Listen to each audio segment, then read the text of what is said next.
Alright friends, welcome to the video. Today in this video we will create this responsive 3D scroll animation in React using React 3 Fiber and Motion library.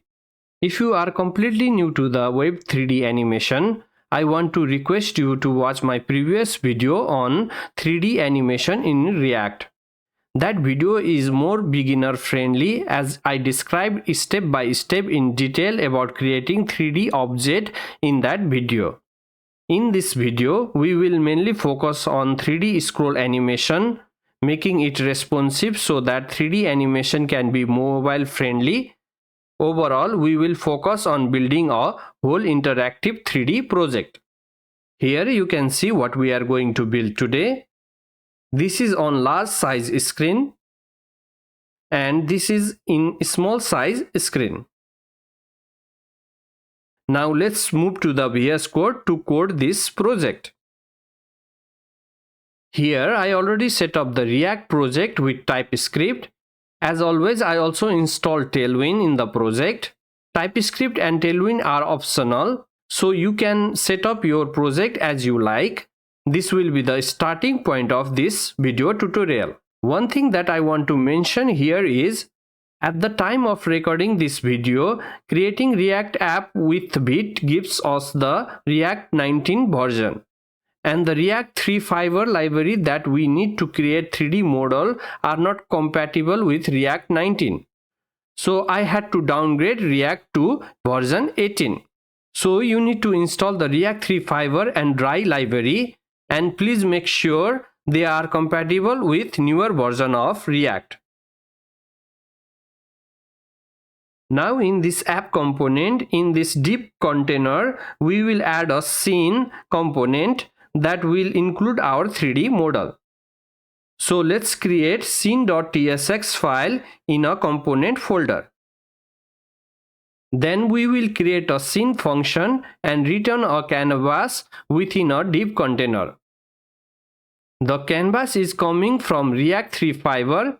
In this canvas, we will add our car model.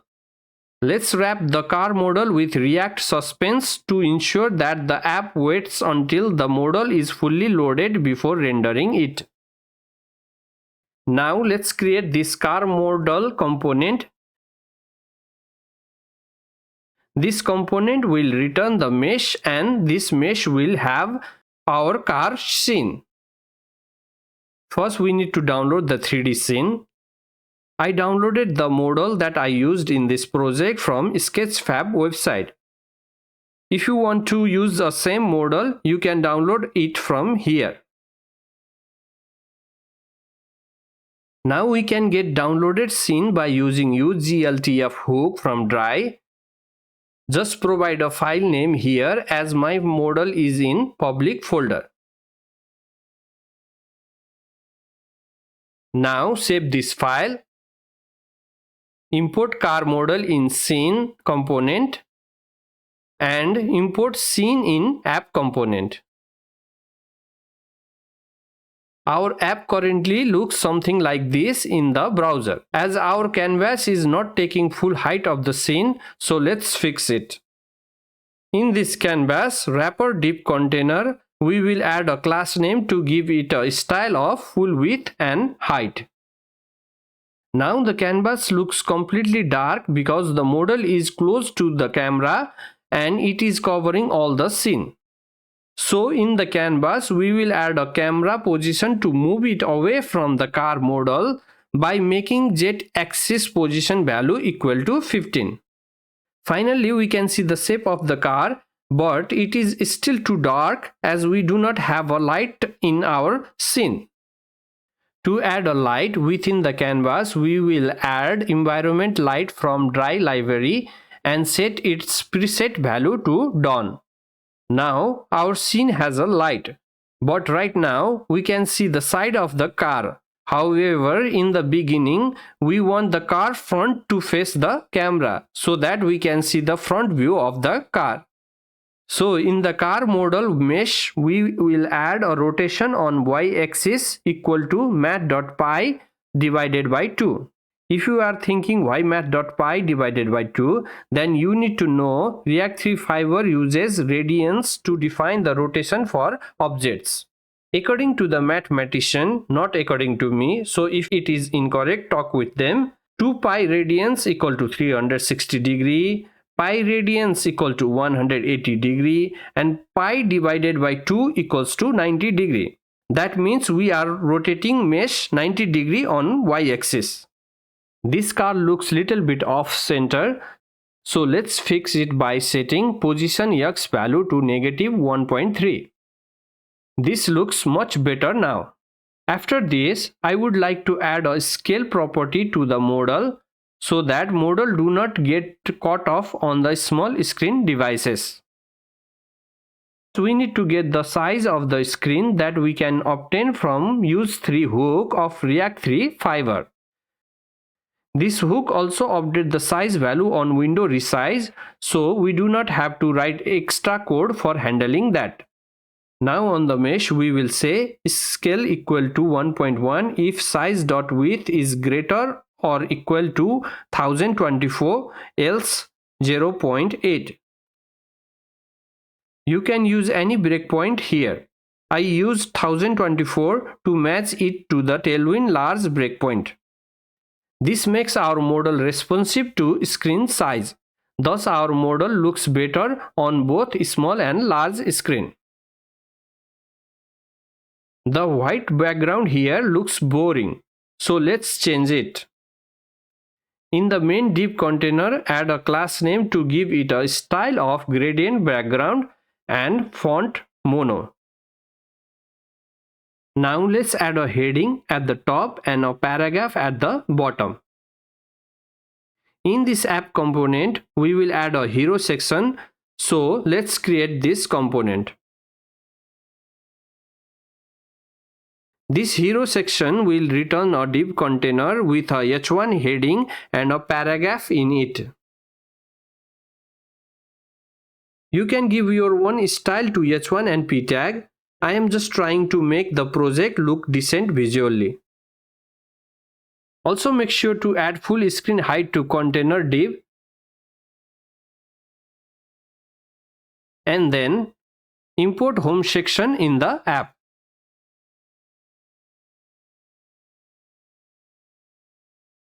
Now to keep the heading at the top and paragraph at the bottom of the screen, first we will add the fixed position style to the canvas div container so that canvas can be always fixed to the top 0 and left 0 of the screen.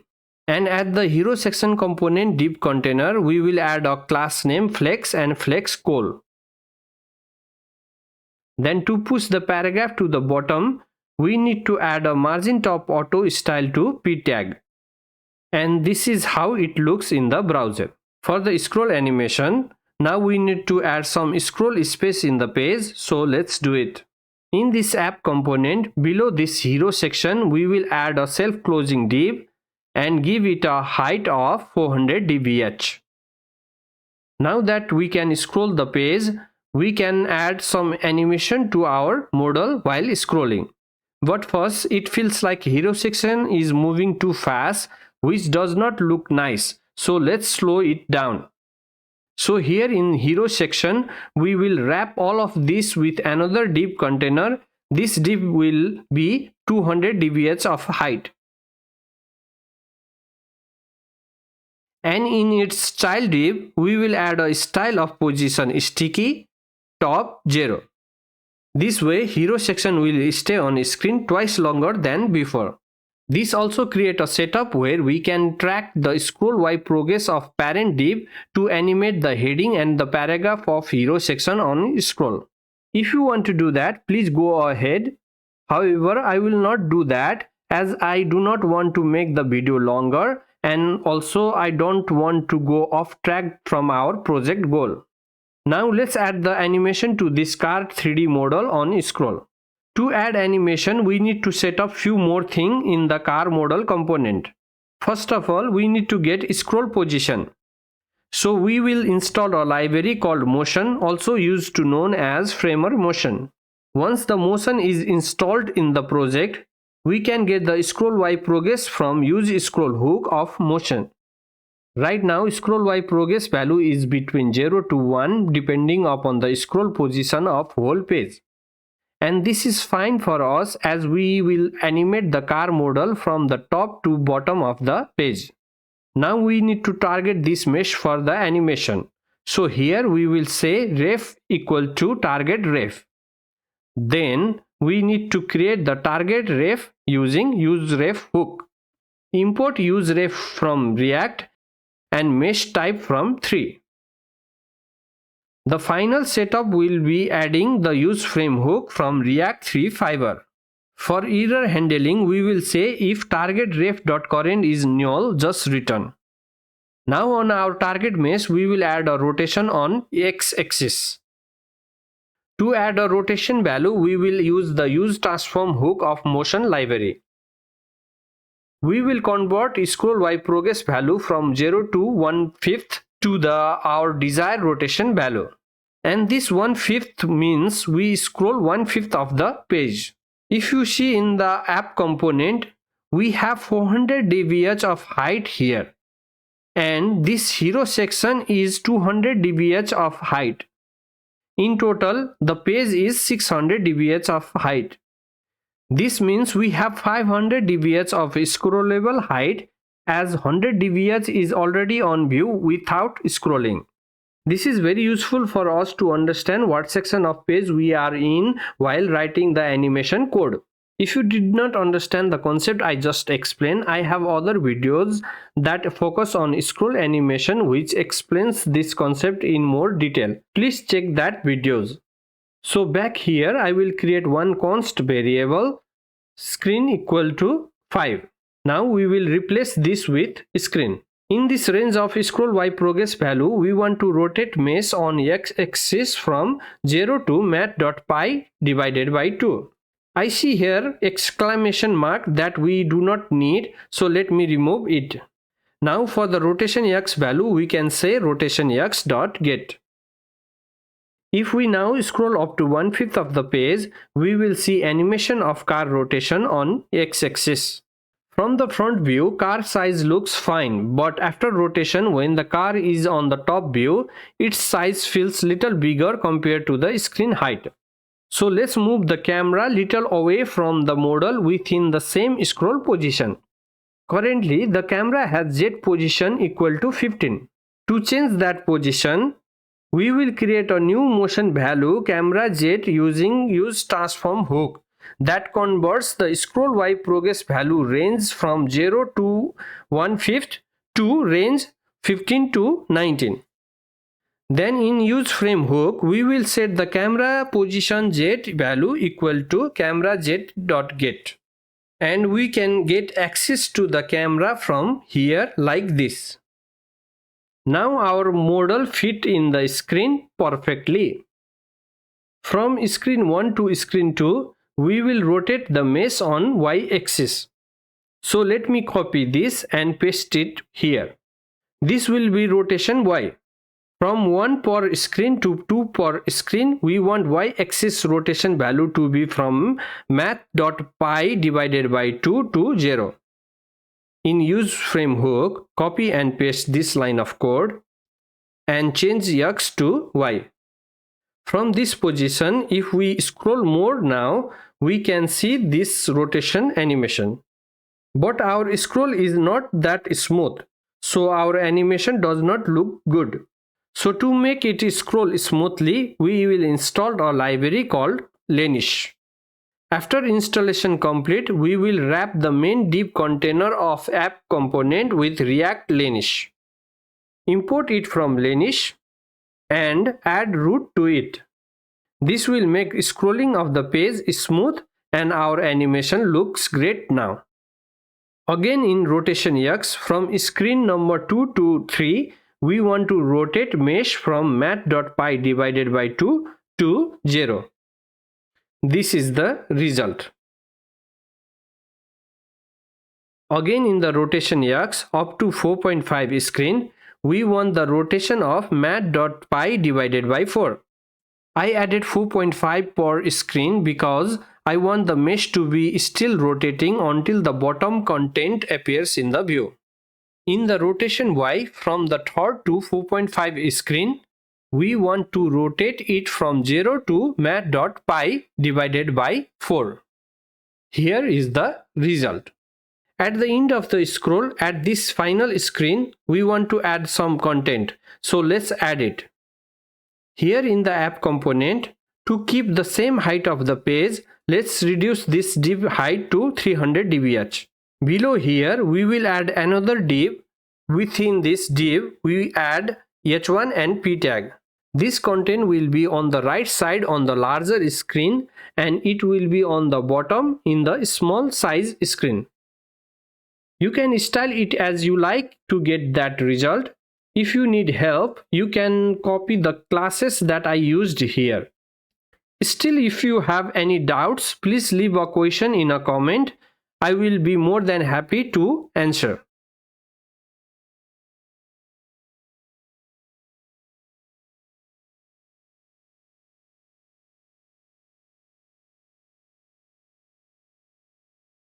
After adding all those styles, in the large screen, content will be on the right side center. And in the small screen, it will be at the bottom in the center of the page. Now we will move the car model on the top in the small screen. And in the large screen, we will move it to right side. Another thing I notice here is in the small screen at this scroll position, the model looks off center. So I will fix this too. If you are using different model in your project, you also need to check your model position in all screen size and tweak your animation according to your project need. Here in car model component, we will add another variable of type motion value using use transform hook, which will convert scroll Y progress value to different X position value, just like we did before. Only problem here is we need different X position value according to the screen size. So we will create the X pose variable of type array that holds different X position value depending on size dot width. Then we will use this X pose as position X output range. In use frame, now we can set target ref dot current dot position dot X value as position X dot get. Similarly, we will create the position Y variable. And in use frame, we first need to ensure screen width is smaller, then only we will apply this position Y. Hence, in larger device, position Y value will not applied. In the browser, we can see car model is on the left side in the larger screen and at the top in the small screen. Only problem I can see here is this model is cut off here, so let's fix it. To fix it, we can just update the camera jet position. We will move the camera further away from the model on the screen number 3 to 4.5. This is the final version of what we were trying to build today. So time to say goodbye. Before I leave, the final thing I want to say is that this is just the basic. Now from this basic knowledge, using your creativity, build your wonderful animation. Best of luck. Goodbye for now. See you on the next video.